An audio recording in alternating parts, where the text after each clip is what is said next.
Bean Soup Times is on a mission to create dope content that entertains, educates, and empowers the Black community.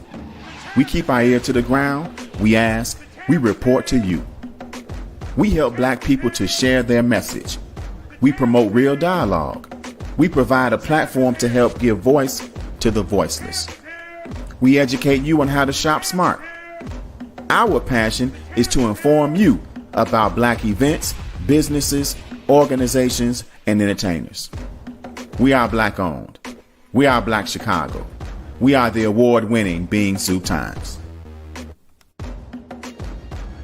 Sean Michelle's homemade ice cream is the only place to go when the ladies crave delicious old-fashioned homemade ice cream. Their vanilla tastes just like Grandma used to make it. With over 35 flavors, all made with the freshest ingredients, Kathy has never had banana pudding ice cream this good. It's homemade ice cream the way you remember, and Sean Michelle's doesn't upset your stomach. Enjoy in-store or take it to go. Sean Michelle's. Fall in love again. First-time customers, buy one, get one free.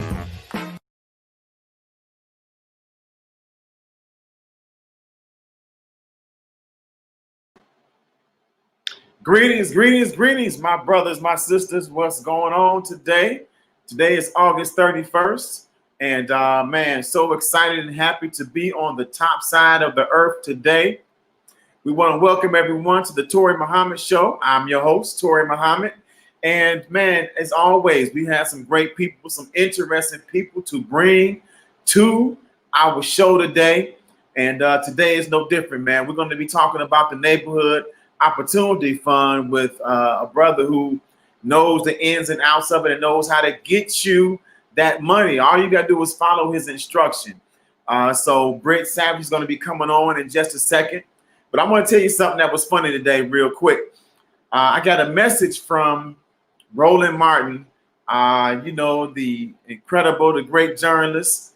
And he's one of my Facebook one of my LinkedIn connections, right? Goes back to when he was here in Chicago.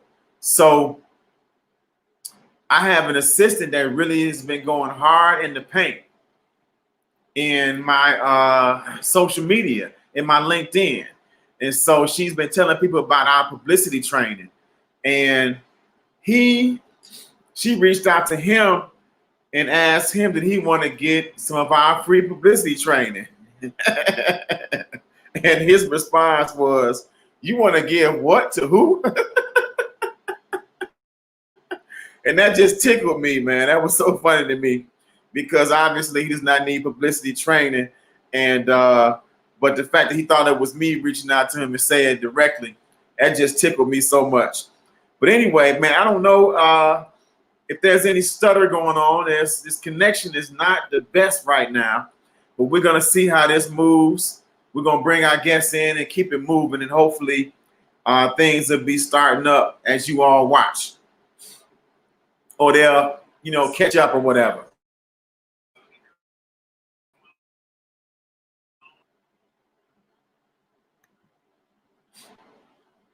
Here we are with the pause, the delay.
All right. We're back.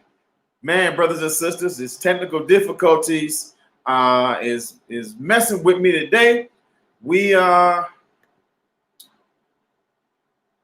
internet connection is going crazy. I got it plugged into the machine here. But anyway, we're gonna get this started. We're not gonna delay any further. We're gonna bring on my man Britt into the conversation. Brother Britt, how you doing? Make sure I get my collar straight. You look good, man. How you doing? How you I'm feel doing today? great. How you doing today? Man, thank you for the opportunity of sharing this information, and greetings to all of the guests that are on. Man, for sure, man. It was I don't know, this internet connection is acting funny today, but we're gonna power through it. And because you got some great information to share with us, so I'm so excited to hear about it. So let's start off and tell us a little bit about your background and how you got started and how you launched your business. Okay, well, essentially, I'm gonna try to keep it short, but essentially, I'm very much in the entrepreneurial space, third generation entrepreneur. Um, Basically, the purpose of forming Structure Group was originally to do new construction, as well as do property acquisition and property management. I became familiar with tax increment financing, probably in the 90s. And so essentially, I came back to tax increment financing, bless you, Thank you. when the late Alderman Lorraine Dixon and Alderman Fredrina Lau formed a TIF district along the 87th and Cottage Grove TIF. And basically, I work with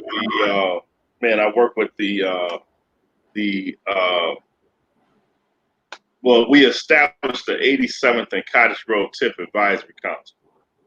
And with that council, we was able to procure about over $900,000 in tax increment financing for the businesses that are in that corridor. So the corridor is from 71st Street to 95th Street on Cottage Grove, east to Greenwood, west to King Drive. So that's what we was able to essentially do between the years of 2007 to 2012. I formed Structure Group in 2005 with the purposes of just doing acquisition and development. Did have a project plan for 97th and Cottage to do 2 senior housing facilities just behind the Social Security facility, but I needed to secure those low-income housing tax credits. And so I'm familiar with low-income housing tax credits, new market tax credits, in the various these are essentially public subsidies that are used to facilitate commercial development and residential development as well. So when the Neighborhood Opportunity Fund was created in 2016, I was familiar with the benefits of the program. However, what I found is that it's beneficial from a planning standpoint, but when you look at it from an economic standpoint, it's been challenging for individuals to be able to, those that have been awarded the funding, they assume that it's cash or equity, which in essence it is. However, since it's a reimbursement grant, you essentially have to either have the wealth to facilitate the reimbursement portion of it or the reimbursement criteria of it, or you have to get finance from a lender. So the program has had problems initially trying to identify lenders that would work with the program that would realize it as equity, because some of your traditional underwriters and so forth, have somewhat been stuck, for lack of a better word, with understanding how to utilize it as a tool to facilitate equity for the deal. And it was very difficult for startups and for individuals who was leasing the property. It's more practical if, from a financing standpoint, to prepare to the goals of getting capital with a lender, you have to look at the commercial property from a standpoint of you acquiring the property. So whether you already an existing entrepreneur who is leasing space, this is a tool that could be utilized to give you the ability to acquire that property, and you'll move from a tenant to a landowner. And the benefits of being a landowner, particularly with the use of this grant, will be able to secure just a wide range of benefits, because I know traditionally as entrepreneurs, we like, well, man, I just prefer to be the tenant. I don't want to have to deal with managing the property and things of that nature. However, it is not that difficult. I mean, I'm not saying it is not going to have its challenges, but with every benefit comes a challenge, right? So, however, but the long-term goals in terms of doing a commercial acquisition will far outweigh the problems that you will encounter. So that's why I encourage people to utilize the grant, but understand that from a lender perspective, they want to use that land acquisition as collateral to collateralize the deal, and then the equity from the grant. So if you're looking at let's say a $500,000 property, now if you could get the cost, just the retail portion, even if you're looking at a mixed-use building, which the city will not facilitate the housing piece, meaning that they will not fund the housing that's above, but any of those storefronts, which is considered retail, that's what the grant can be. That's what the grant can support. And so oftentimes, because I also have a construction background, because I operated a landscaping company for over 15 years, I got to work with people in the construction industry and watch both rehab of commercial properties, residential properties, as well as new construction. But the way you have to utilize the grant is to look at that commercial building, the retail portion, and do a complete gut job of it. And oftentimes when people do rehab, sometimes they don't look at the flooring in terms of the floor joists and things of that nature, but that's what you want to encompass in your overall plan, is to do the complete restoration of it. I'll probably address too much in your in your question, but that's it.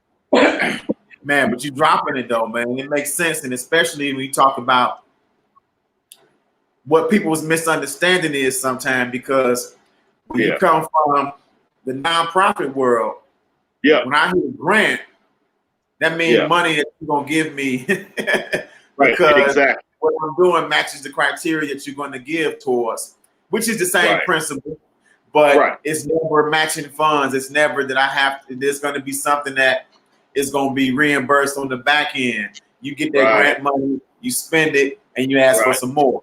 So I think that's great, for people to understand that, because when you're thinking about your strategy for your business and how you're going to build, you got to know what tools are out there and how to actually use them. Because what I keep hearing is, for example, like in the building trades, of course, a very simple tool is a hammer, right? And everybody that wants to build that building says, oh, I know I got to use a hammer. Let me go get this hammer. Exactly. Yeah, but if you don't know what you're actually doing and strategy and what you're building, you got a regular hand hammer, you need a jackhammer. What type of hammer do you need? People want to get a jackhammer, which is the neighborhood opportunity funds, when maybe all they need to start off with is a handheld hammer. Yeah, that's true. And so what you do now is you help people walk through this process, because here's the other thing I think is so important, that once you establish what it is, how it's to be used, then don't try to do it yourself. Right? Because you need somebody who's utilized all these different tools before to walk you through it. So talk a little bit about, that value that you bring to the table. Okay, so in essence, this second round that the city is offering, the application process will open up September 14th. And the deadline is November 6th. So between that window of when the application opened, well, actually, it starts now because they made the announcement, let's say last week, and they are doing a series of informational sessions. However, what I'm able to facilitate for an individual is to essentially put together the application. So that's a fee. It's a fairly nominal fee, I consider, with the resources that you're going to get. So that's $250. And then what I'm essentially doing is I'm not only composing the narrative in the application about what your business is, because I'm not a cookie cutter grant writer. So I don't necessarily take like one person's business and use that same template throughout. I can be very specific in terms of my content, and I can address in the grant how your business will impact the community based upon the criteria that is specified by the city of Chicago, and particularly the Department of Planning. So essentially, they want you to be able to address employment opportunities. How would your business be distinct in terms of the retail that it will be able to offer, and how sustainable your business will be in terms of the longevity of it. So being able to address that in your wording, composing the words properly so you can convey it. They only giving you like about a 250 word max, per question, depending on the question. So you have to be able to address it in a very concise form. You can't give them the love story and all that sort of stuff. This is not what this is about. This is strictly business content, so you need to be able to address those points very specifically. So ultimately, once we assemble the information, so because the city of Chicago over the last, let's say, 4 years since the inception of the grant, obviously they've gotten an influx of people who submit applications. However, the applications lack the ability to go to that next stage. So what they did in this last round that was just presented back in that was due at the end of February of this year. This go around, they're requesting criteria up front. So that criteria is consistent of essentially five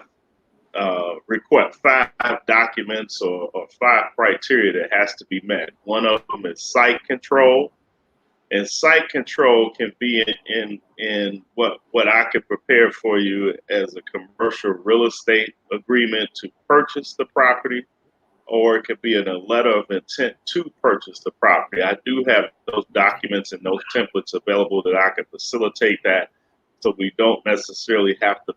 We can at least save you money without having to pay for an attorney. Okay. I also have the ability to identify commercial properties within the eligible areas, both on the south side, the west side, and the southwest side. So when you have an idea of what square footage you think you might want to occupy, or if you are, where you can potentially secure leases in spaces where you might not be able to absorb, let's say, the 4,000 or 5,000 square feet. You just may need 1,200 square feet. Well, then I could work with you with potentially securing those leases for the other tenants that may go into that property that could offset. And that's great because, again, if you're able to show that you have some residual income from the rental income, that shows the city that you have a plan in place. Obviously, those businesses will, potentially be able to fill a void in that area because that business does not exist in that particular area or within that corridor. So therefore, you know what I'm saying, it would help you even with the lender that we would ultimately present your information to. But that's another stage. So the criteria that you should focus on is securing site control, The second thing is that if you are an existing business, they would want to see a copy of your business tax returns. The third thing is that they will want you to show proof of income. So essentially what the Neighborhood Opportunity Fund will do, it will facilitate financing the construction, acquisition of the property up to 75%. And then you have to contribute the 25% initially. Now, you can get that 25% back once the entity has completed construction, you're operating your business, etc., and you've added the employees and so forth, and you show proof that the employees are residing in the eligible areas where TIF is trying to essentially support from an economic standpoint, then you can get that reimbursement of the 25% on the back end. But initially, you have to show proof of funds. So this could be potentially a letter from a lender or from your bank or a bank statement to show that you had a 25% contribution. The fourth thing obviously would be to have the construction costs of everything that has to be done with that particular retail establishment. So these would come from city and they would have to be licensed with the city of Chicago, and they have to be insured. But those contractors, which I have access to a variety of contractors, general contractors, they can facilitate that estimate that would be required to be a part of the 5 documents. And the fifth thing would be, of course, the city wants to see if you have an active city business license. So that's something that can be obtained on the 8th floor with the Business Affairs and Consumer Protection Department. So that would be the other thing. Now, with the potential startup, they may give you some flexibility with that. So that's something that the conversation could be had with Department of Planning and them working with Business Affairs and Consumer Protection, because they are collaborating with that particular document requirement. But those are essentially the 5 core documents that the city of Chicago will require with your application submission. Once you apply, I assume that they will take probably 30 to 45 days or so. It might be 60. Let's hope that things is not because unfortunately due to COVID, everything was delayed in the February submission process. So they just really acknowledged the 32 applicants that have gone to that next level at the end of June. Okay. Yeah, 2 of whom I was able to. 2 out of the 32, they were successfully able to get approved to go to that next level. But now they've all those that I'm working with was able to submit their documents required to go to that final stage. So this is the way they're breaking it down now, whereas in the past they would say, okay, you get it, you know what I'm saying, you get 250, you get the grant, and then you would submit the criteria, and then some would fall off in that criteria submission timeline, etc. But that's pretty much how the phase will work.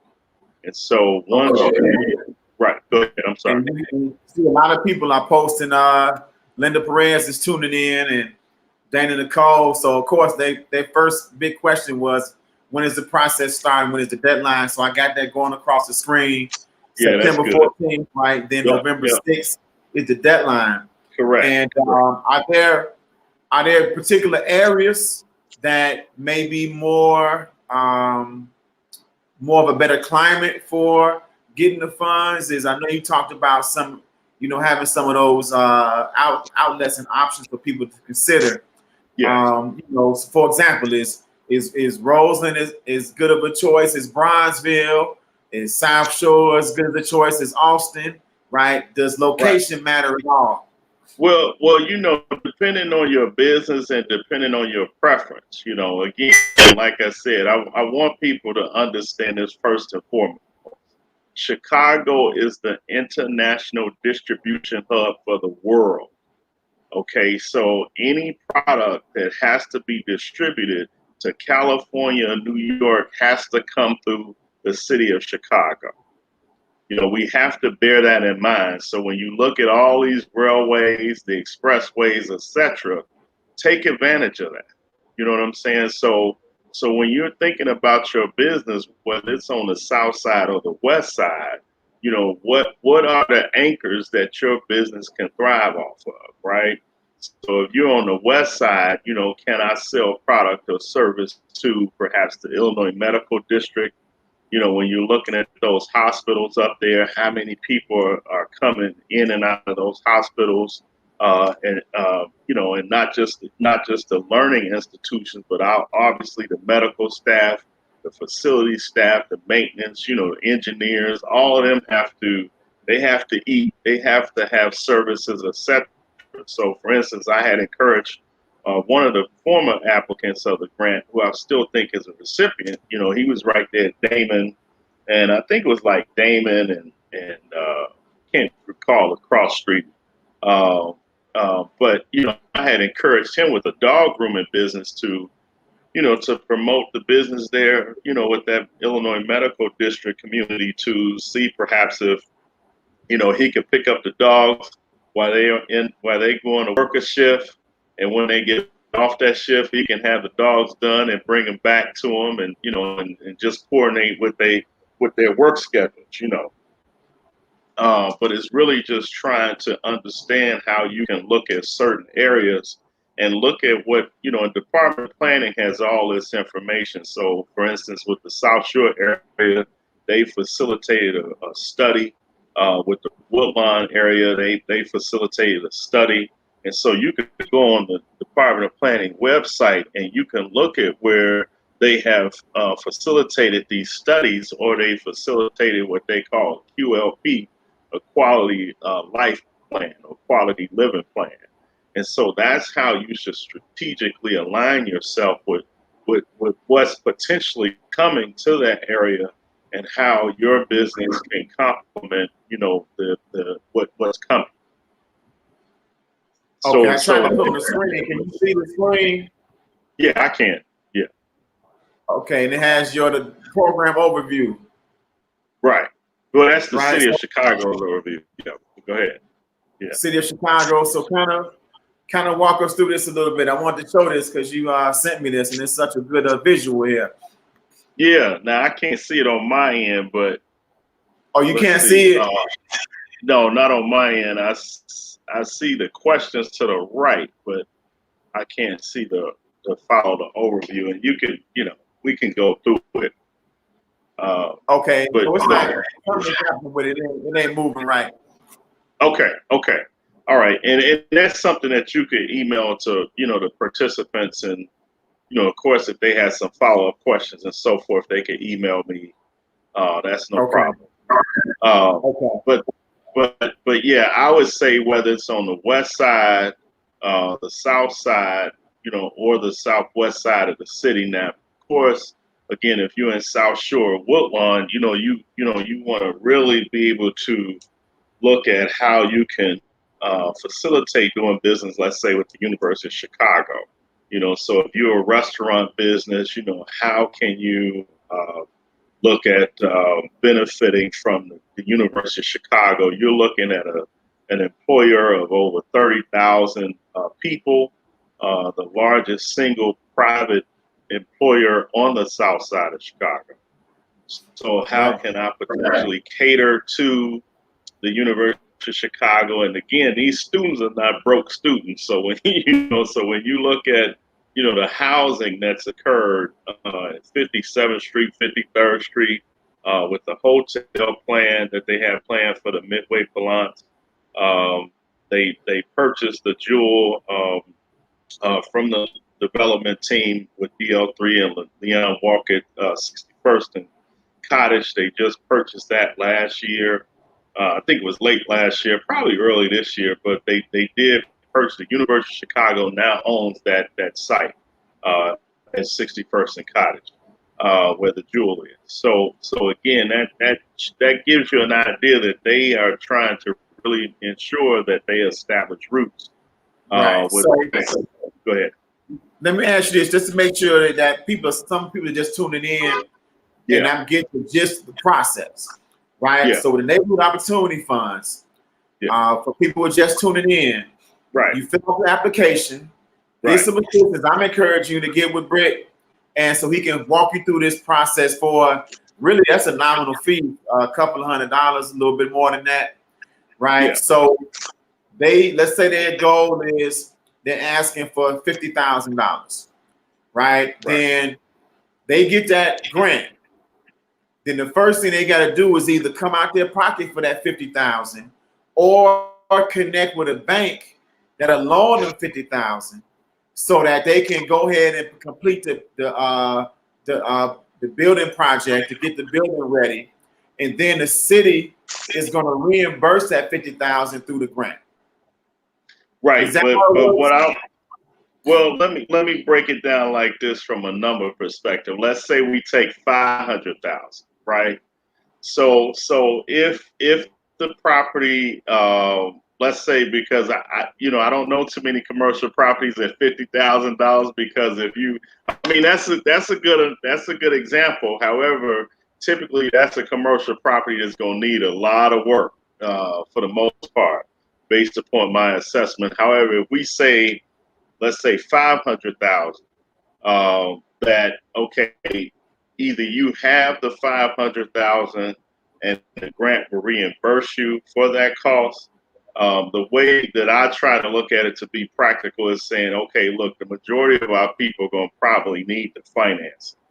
And here's why I tend to look at the debt financing as a model, because I try to focus on four core areas. If you want access to working capital, this is an opportunity for you to obtain working capital by leveraging the financing from the bank.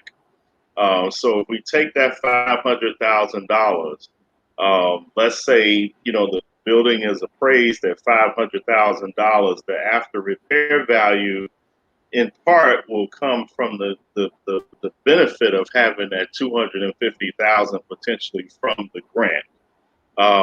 And so you may be able to have a window of 100 to 150,000 of working capital that you can use to put in your website with an e-commerce component, doing some things like putting the infrastructure into your operating capital of the business, right?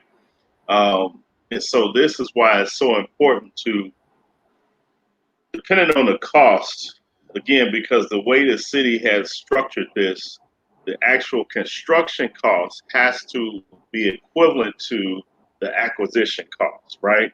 So when we take the estimate from that contractor, when they're going in there to do the flooring, to do the general carpentry with drywall, they'll break down the rooms and so forth. Here's the restrooms, here's this, here's that. We're going to do the roof, the tuck pointing, the facade in terms of the windows, the doors, etc.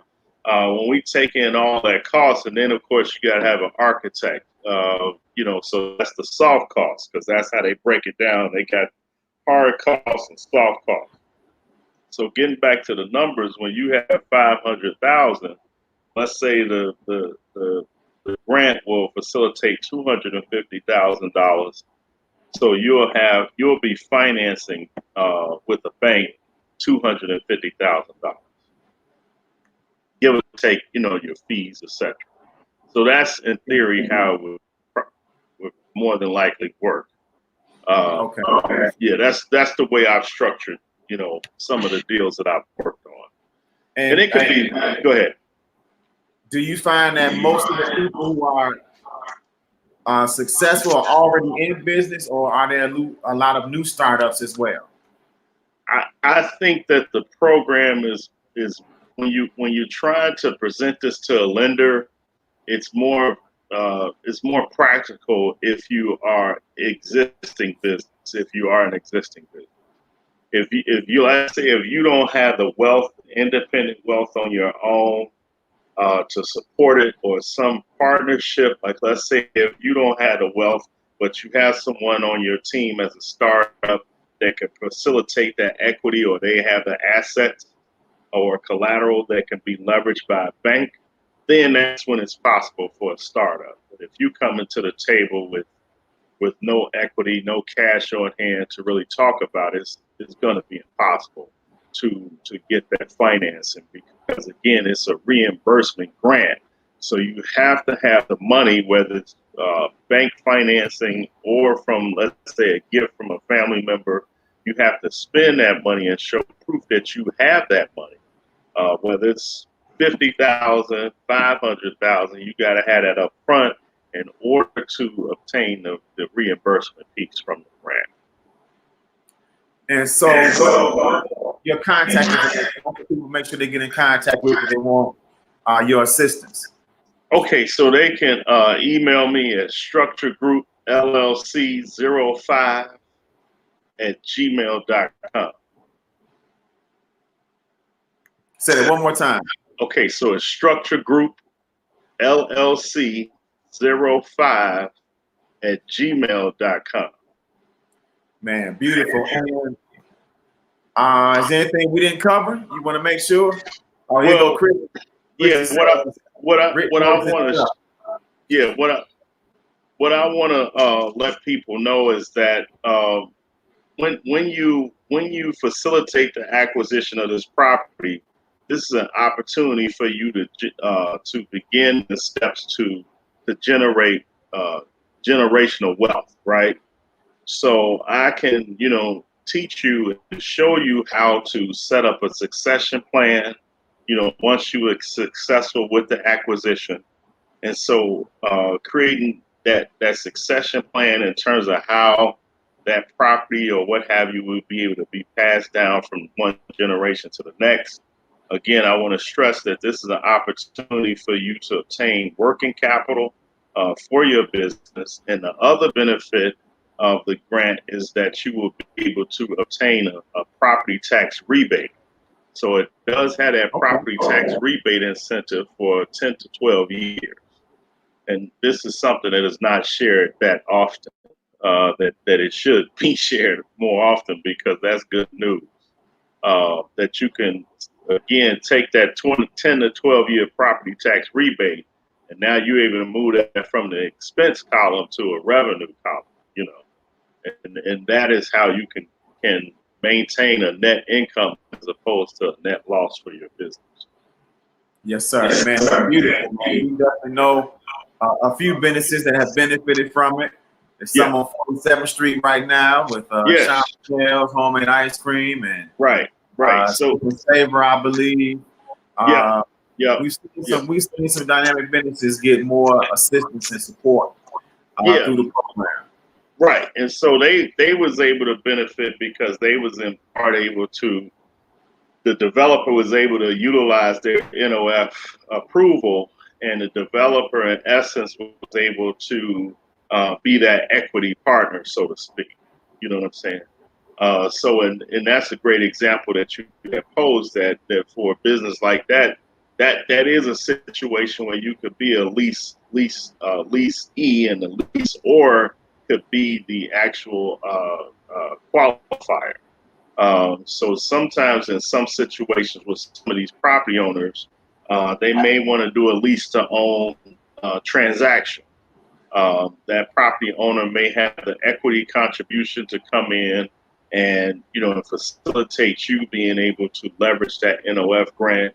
And then that's how you can look at it as well. So those are pretty much a couple of options there. But again, I think what I want to encourage our people to understand is that I want you all to use this as a tool to obtain commercial real estate, to own commercial real estate. All right. So, okay, now let me make sure I understand what you just said now. So in certain situations, the developer can see some businesses that could possibly qualify for the opportunity funds, and they say, hey, we want you in our space Yeah. Let's work together. If you get the funds, we're gonna back it and go Right. ahead and make sure that your location is developed out because we Right. want you here as a tenant.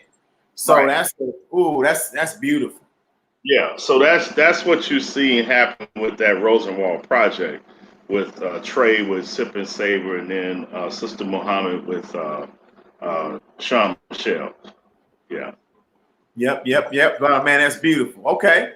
Man, so man, we appreciate you coming on and sharing some good information. It sounds like people that were tuning in got something from it. And give your number one more time so people can know how to reach you, so Sure. that you can help walk them through this process. Sure. So you can also Email. Okay, yeah, I'll give you my Either email one. and Whatever one you phone. want to give. I know you gave email last time. No, but I give my phone number, but please, respect my office hours. I don't want to have to be like Big Red and Call you stuff. at 11:30 at night. Right, or 1 a.m. or something. But you can call me at 773-540-0658, and you can email me at structuregroupllc05@gmail.com. And Beautiful. yeah, so don't procrastinate. If you're debating, deliberating, I can help you. You know what I'm saying? I'm pro business. I'm a third generation entrepreneur, so I can help you structure your business. And I have a lot of resources. So again, go ahead and take the step. Let's do it now. Let's get it. Because there is, a lot of opportunities in these corridors, whether it's on the south side or the west side, and they need, small businesses. This country needs small businesses. So, go ahead and do it. You can achieve this. It's in your DNA. Yep, that's it, man. So, man, we appreciate you coming on the show. And, we'll be in tune and in touch. And if anybody reaches out to us that needs your assistance, we're going to pass them on to you. Sure. I appreciate that. Definitely. All right. And the watcher says peace. I guess All right. he wants. I want a bunch of watchers. Okay, all right. So peace to the watcher too. Back at you, man. You all stay blessed and stay prosperous and be encouraged. All right. Yes, sir. You too, brother. Peace. All right. Peace. Man, so I hope y'all appreciate that, brother, like I did. Great information. You got to get in tune and in touch with him so that you can get more of that information from him and be walked through the process. People need help. You need assistance, man. Sometimes we try to do it all by ourselves, and you never succeed like that. You got to have a team, and you got to have experts around you that know how to do what they do well, so you can do what you do well, right? So with that, we're going to close out this show. Shout out to the mighty FOI last Saturday, 2 days ago. We were out in the community. It had been a while since we were out doing what we do. 22 weeks, I believe, to be exact.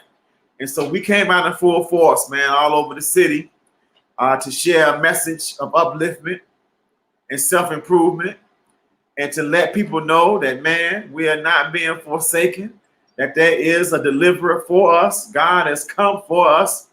So we shared the message from the Nation of Islam to our community. And it was so beautiful because people were talking about how important it was for them to hear and connect. So he said, what was those first 3 digits to his number? I believe that was 773. Hold on. You might have to tune in again and get that one. I should have 773-540. I believe it was 773, the first 3 digits for the watcher. So, man, we appreciate y'all. We love y'all. We thank y'all for tuning in. Christy, she's watching on YouTube. So we're doing this now from 2 channels, Facebook and YouTube, whichever one you prefer. You can get on and tune in. We appreciate everybody who's tuning in. Share it with your friends and family. Make sure they know about this information, about the Neighborhood Opportunity Funds. And we'll be back once again. And again, like I said, shout out to the mighty FOI, who we were out there in droves over the weekend sharing the latest issue of the Final Call newspaper. So with that being said, I want y'all to never forget that as long as I have a bowl of bean soup, brothers and sisters, you've got half. Shout out to our sponsors. Of course, we have Sean Michelle's Homemade Ice Cream. You saw that commercial in the beginning. Shout out to Dan's Soul Food and Cafe. We appreciate and love them. Both of these businesses have been around for a mighty long time, since the 90s. So they are solid businesses. And shout out to Brown Sugar Bakery, who's been around for 15, 16, 17 plus years as well. Support those Black businesses who support our community. And with that being said, we're going to talk to you again. Shout out and much love. Sean Michelle's Homemade Ice Cream is the only place to go when the ladies crave delicious old-fashioned homemade ice cream. Their vanilla tastes just like Grandma used to make it. With over 35 flavors, all made with the freshest ingredients, Kathy has never had banana pudding ice cream this good. It's homemade ice cream the way you remember, and Sean Michelle's doesn't upset your stomach. Enjoy in-store or take it to go. Sean Michelle's. Fall in love again. First time customers, buy one, get one free.